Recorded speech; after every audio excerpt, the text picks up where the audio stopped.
Remove infested wood and debris promptly after post-construction termite treatment to prevent reinfestation and spread.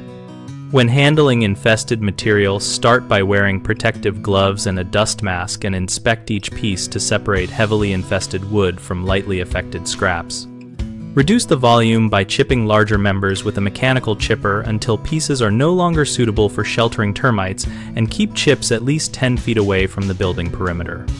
If local regulations and safety allow, consider burning treated and infested wood in a controlled burn area following all municipal fire rules and obtaining any required permits.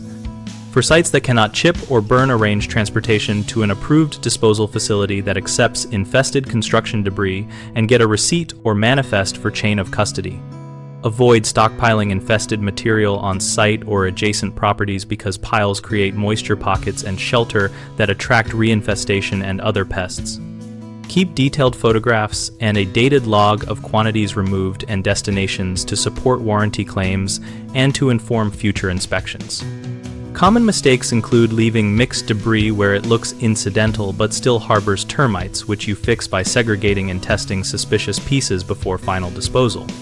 People also assume on-site drying will kill termites, which is unreliable, so do not leave infested wood exposed to sun as a control method. Instead, move it off-site or process it promptly.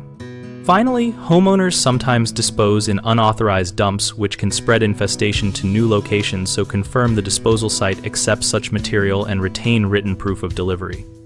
BigHomeProjects.com connects homeowners with local contractors who handle post-construction termite treatment and debris removal, so we make it easier to find workers experienced with proper disposal practices. We also help contractors find jobs and share a discussion community where members exchange practical tips and local regulation information.